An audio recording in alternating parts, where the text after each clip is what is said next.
স্ত্রী রাত্রি যুক্তি করছেন, ভাগো দুটি মেয়ে আছে, ফের 5 মাসের বাচ্চা পেটে, এটাও যদি মেয়ে হয় কেমন গন্ডগোল হবে, সমস্যা দাঁড়িয়ে যাবে, মানুষ করতে পারবো না, বিয়ে শাদী দিতে পারবো না।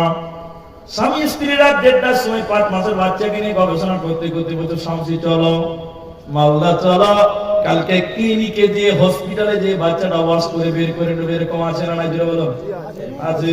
যদি কেউ 5 মাস 6 মাস 7 মাস 8 মাসের বাচ্চা অর্থাৎ 4 মাসের পর কোনো বাচ্চা যদি ওয়াশ করে বের করে দেয়, হত্যা করে দেয়, ওষুধ খেয়ে নষ্ট করে দেয়, মুফাসসিরিনগণ বলছেন এই স্বামী স্ত্রী জান্নাত তো দূরের কথা, জান্নাতের ঘ্রাণও পাবে না।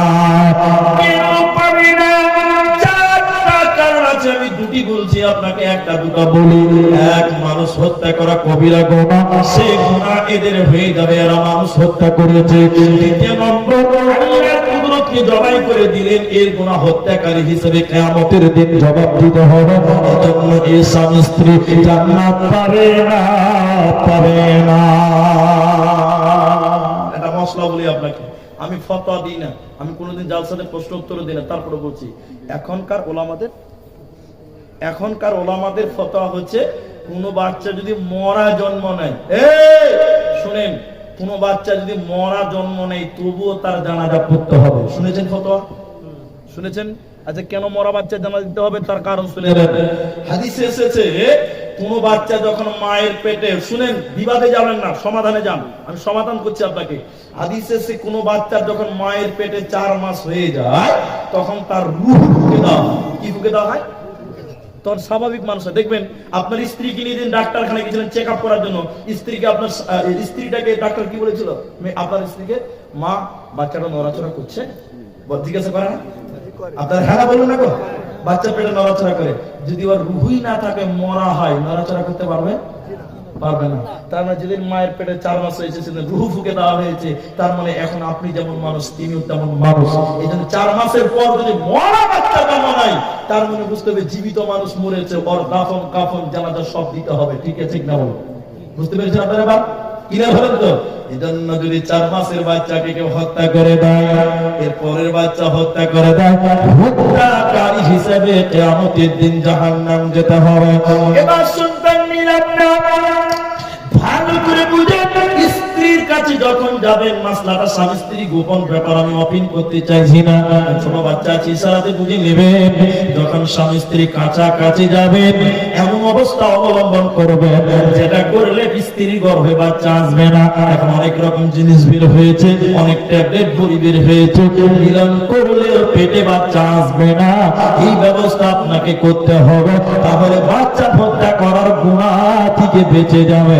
আল্লাহ জান্নাত 3 নম্বর বলছেন, সন্তান হত্যা করবে না, রুজির হয়ে, রুজির মালিক আমি আল্লাহ, আমার নাম রাজ্জাক। এর উপরে আরেকটা কথা বলে আপনাকে আমি আরেকটু আগে নিয়ে যাব, কথাটা শুনেন। আজকে আপনারা একটু ইমানের তরফ থেকে বলেন, অন্তর থেকে বলেন, ইমানের সহিত। মেয়ে যদি বেশি হয়, প্রত্যেকটা পুরুষ মানুষ বা মেয়েদের মনটা খারাপ হয় কি হয় না? হয় না? ইমানের সঙ্গে বলেন, হয় না? হয়। মনে করি মেয়ে মানুষ বাড়ি একটা চাপ বোঝা। আল্লাহর কসম করে বলছি, এই ঘটনাটা আপনি শুনেন, মহিলা মানে হলো বাড়ির জন্য বরকত। সুবহানাল্লাহ বলুন। মেয়েরা কি বললাম? বাড়ির বরকত। প্রমাণ নেবেন? তাহলে এই ঘটনা শুনেন, আপনার কাজে লাগবে। আল্লাহ রাসূলের কাছে বিভিন্ন মানুষ বিভিন্ন সমস্যা নিয়ে আসতো না? আসতো কিনা?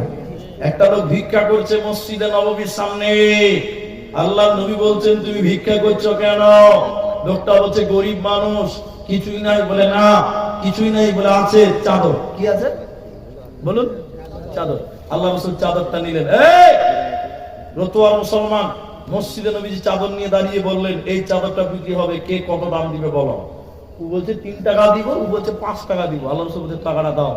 5 টাকা দিয়ে, কথার মানে বলছি, চাদর বিক্রি করে দিয়ে ওকে একটা কুড়োল কিনে দিল। আবু দাউদ নাসের হাদিস।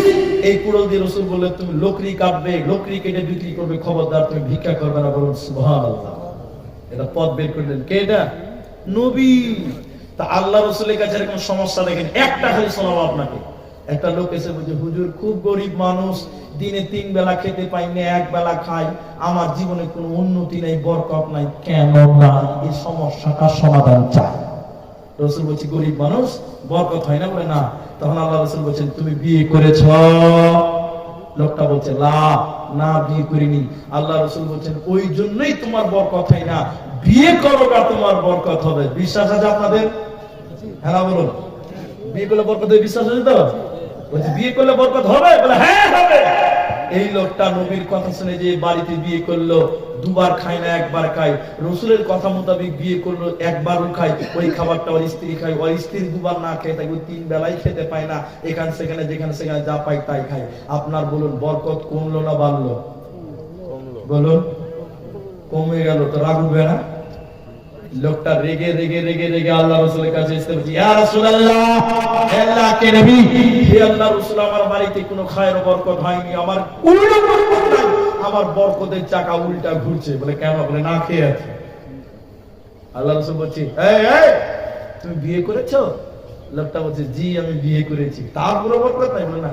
আল্লাহ রাসূল চিন্তা ভাবনা করে বলছে, বিয়ে করার তো বরকত হবে, বিয়ে করেছো বরকত হয়নি মানে? আল্লাহ রাসূল চিন্তা ভাবনা করে করে করে করে বলছে, তুমি আর একটা বিয়ে করো। আর বিয়ে করবে? আপনার মন বিয়ে করবে? তখন কান ধরে বলছে, দাঁড়িয়ে গিয়ে বলছে, হুজুর মাফ করেন, আর লাগবে না, আর বড় লোক হতে চাই না, 1 বিয়ে করে বুঝে নিয়েছি কত জ্বালা, আর বিয়ে শাদী করতে পারো না, চল না।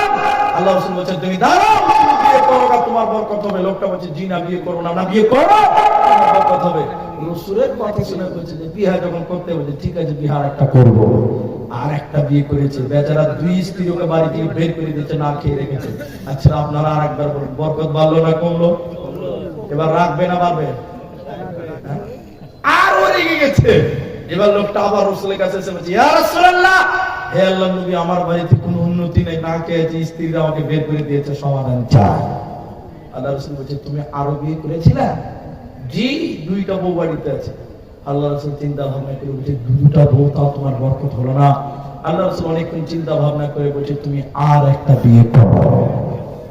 এটা আপনারা বলুন বিয়ে করবে? লোকটা কোনো কথা না বলে বলছে, আসসালামু আলাইকুম হুজুর, চল না, আর সমাধান লাগবে না। আল্লাহর নবী বলছে, তুমি বিয়ে করো, তোমার মহিলার বাড়ি বরকত। এটা আপনাকে প্রমাণ করতে চাই, শুনেন। আল্লাহ রাসূল বারবার বলছে বিয়ে করো। লোকটা বলছে, না হুজুর বিয়ে করবো না, খুব কষ্টে আছি, আর বিয়ে করবো না। বারবার যখন নবী বলেন বরকত হবে, তখন লোকটা বলছে, মরে এই তো কিছু, তো বিয়ে করে এই মরি। আর একটা বিয়ে করে নিল, আর রাসূলের কাছে আসলো না। অনেক নবীর সঙ্গে দেখা হলো। আল্লাহ রাসূল তখন বলছে, কি ব্যাপার, 2 দিন পর পর পর পর পর পর রেগে রেগে রেগে রেগে চলে আসছিলা, আর হঠাৎ তুমি নাই হয়ে গেলে, কি ব্যাপার?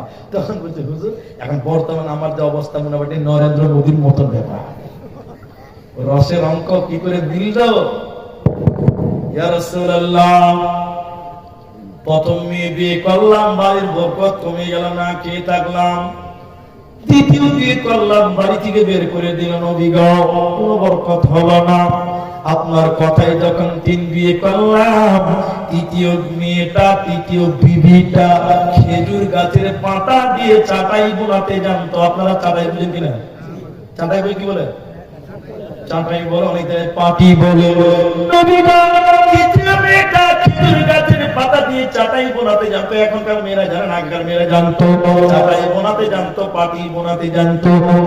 ওর দেখে দেখে আমার আগের 2 স্ত্রী শিখে নিয়েছে, এখন 3 স্ত্রী পাটি বুনিয়ে বিক্রি করে, আর আমি পায়ের পা তুলে বসে বসে খাই, কামাই করতে হচ্ছে না। বরকত বলো কি বলো না? সুবহানাল্লাহ বলো। বরকত বলো না? তার মানে এখন যার বরকত হবে না, খালি ঘরে ঘরে বিয়ে করো নাকি? কালকে রতন থানাতে আমাকে বাঁধবে যে তুমি তুমি কি বলেছো। হ্যাঁ, এটা রাসূলের জন্য নিয়ামত ছিল, মুজিজা ছিল, বলতে চাইছিলাম মহিলা বাড়ির বরকত।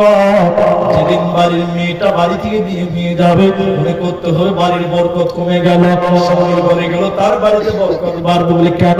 ওই মেয়েটার যার বুঝি আর স্বামীর মাধ্যমে তার বাড়িতে আসবে, ওকে জন্য আল্লাহ বলছে, মেয়ে হয়েছে মন খারাপ করার কিছু নাই।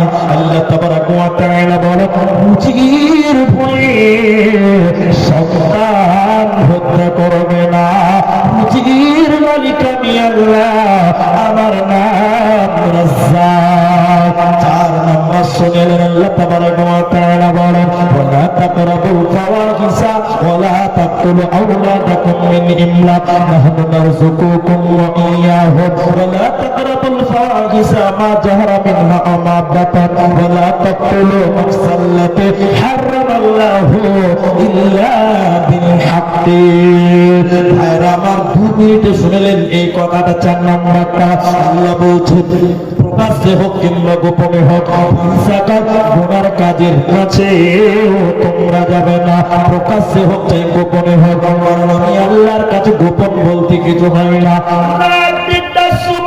এই বাগান গ্রামের ভিতর দিয়ে যাচ্ছেন আমরা চাঁদ দেখলো ভোর চুরি করলেন কেউ দেখতে পেল না আপনি বড় খুশি কিন্তু আল্লাহ বলছে হতভাগা সারা পৃথিবী ঘুমিয়েছিল কিন্তু আমি আল্লাহ ঘুমাই না আমি সব দেখতে পাই রে বান্দা ওকে আমার কাছে গোপন করা যায় না এজন্য আল্লাহ বলছে প্রকাশ্যে হোক কিংবা গোপনে হোক ওনার কাজের কাছে তোমরা যাবে না 5 নম্বরটা শুনে নাও আল্লাহ তাবারাকা ওয়া তাআলা কোরআনে বলছে ওয়ালা তাকতুলু নাফসাল্লাতী হারামাল্লাহু ইল্লা বিল হক পৃথিবীর